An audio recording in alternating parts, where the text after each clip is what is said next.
अभी आमिर साहब आप बताइएगा कि इस वक्त आप सोचते हैं कि जो जंग है उसमें अहदाफ अमेरिका और इसराइल की जानिब से अचीव किए गए हैं, जबकि ईरान भी मौसर कार्रवाई करने में कामयाब रहा है।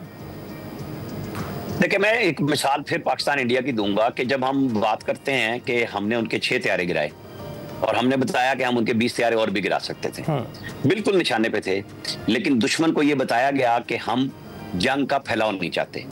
जब हमने ये तैयारे गिरा लिए तो हमने ये इलेक्ट्रॉनिक सिग्नेचर भी हमारे पास मौजूद हैं दुनिया के एविडेंस के लिए कि हमने क्या क्या कौन कौन सा तैयारा लॉक किया।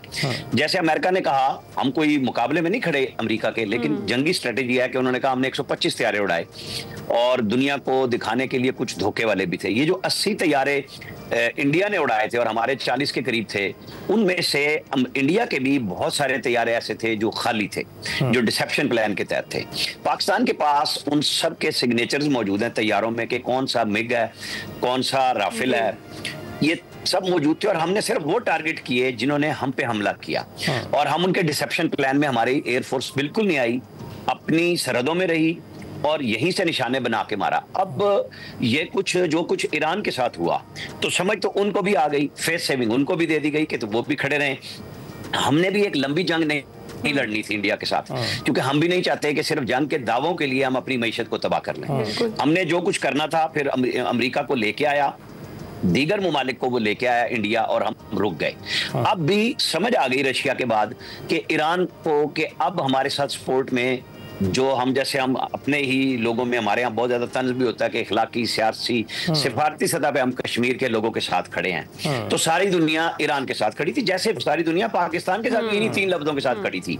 मजम्मत इंडिया की किस ने की, ये रिकॉर्ड पे मौजूद है, और जिसने नहीं की वो भी रिकॉर्ड पे मौजूद है। सारे हमारे दोस्त थे, लेकिन हमने गिला शिकवा नहीं किया, क्योंकि जंग आपको अपने बाजू पे लड़नी होती है। तो पाकिस्तान ने अपने टाइम पे फैसला किया, जवाब दिया, और क्योंकि ये एक रिसेंट जंग है कि 2 महीने में 2 सीज फायर अगर सदर ट्रंप करा रहे हैं तो उनके लिए तो वो होगी क़यादत की बात कि जी देखें मैंने एक इतनी बड़ी जंग को रोका है। वो क्रेडिट लेंगे बावजूद इसके कि वो जा रहे खुद भी थे और पाकिस्तान ने उसकी मजम्मत भी की, लेकिन यार लोगों ने यहाँ पे भी कल तमाशा लगा दिया एनएससी की उस प्रेस रिलीज पे कि जी मजम्मत नहीं की। भाई पाकिस्तान ने रिएट्रिएट लिखा कि हम यादा कर रहे हैं जो कल हमने बात कही थी कि हमने मजम्मत की थी। तो रोजाना की बुनियाद पे ये जो ईरान के साथ हुआ है, ये रोजाना ललकारने की बुनियाद पे हुआ है। या तो आप कुछ कर लेते, टेक्नोलॉजी में अपनी एयरफोर्स खड़ी करते, सब कुछ तैयार करते, सिर्फ बयानात से लोगों को चस्का तो दिया जा सकता है, लेकिन फैसले के वक्त फिर आपके पास कमजोरी होती है। ये हुआ ईरान के साथ।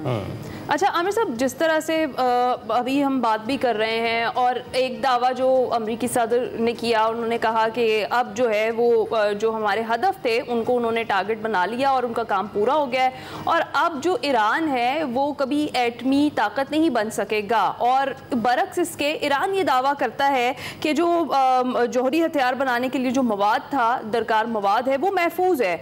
फिर तो खत्ते में खतरा तो इसराइल के लिए फिर ईरान बना ही रहेगा। और जिस तरह से जेडी वेंस कह रहे हैं कि अगर मुस्तकबिल में जौहरी हथियार बनाने की कोशिश करता है ईरान, तो फिर अमेरिकी फौज निमट लेगी। तो आपको क्या लगता है कि ईरान या बाज आ जाएगा, या फिर ये जो दोनों तरफ से दावे किए जा रहे हैं, किसकी बात में सदाकत है कि जो वो कह रहे हैं कि हमने अटैक कर दिया और वो कह रहे हैं कि हमारे पास महफूज पड़ा है जौहरी हथियार बनाने के लिए मवाद?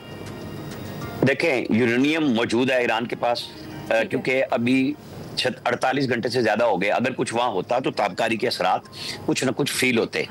और ये बात दुरुस्त है कि लेकिन उनको वहां पहुंचा दिया गया है कि आप समझें कि बहुत साल के बाद शायद वो उठ सकें कि वो यूरेनियम की अफसुदगी से जो एटम बम बनाने के लिए जितनी इनरिचमेंट चाहिए है उसके ऊपर वो काम कर सकेंगे। उनकी फैसिलिटीज तबाह हो गई हैं, और अब तो ये बराह रास्त निगरानी में पहले से भी मौजूद थी। ये कोई पहला हमला नहीं था ईरान के एटमी प्रोग्राम पे। इसराइल ने कई दफा टेक्निकली भी किया, साइबर वारफेयर में भी किया, और अब उनको समझ आ रही थी कि नहीं, हमें आगे निकलना है।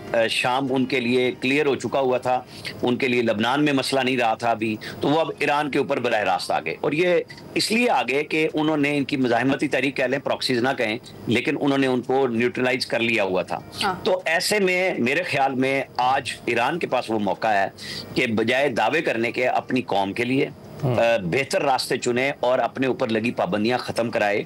बेहतरीन उनके पास ज़खायर मौजूद हैं, उससे लोगों की बेहतरी की तरफ जाए।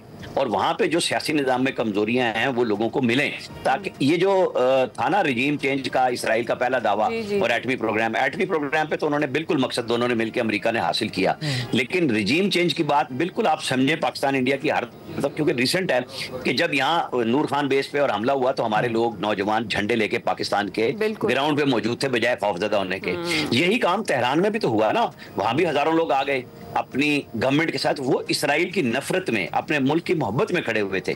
तो रिजीम चेंज वाला प्लान तब कामयाब होता कि ये सारी सियासत जो इनकी क्यादत है एलिमिनेट कर दी जाती। जिस तरह उन्होंने कुछ लोगों को मारा, इनको धमकी दी कि हम आपको उड़ा देंगे, और फिर ये हालात कंट्रोल में ना रहते, तो ईरानी क्यादत ने उससे पहले अच्छा फैसला किया सीज फायर पे आमादा होने का, ताकि सियासी निजाम भी बच सके और अपने मुल्क की बका के लिए वो आगे चल के कुछ काम कर सके।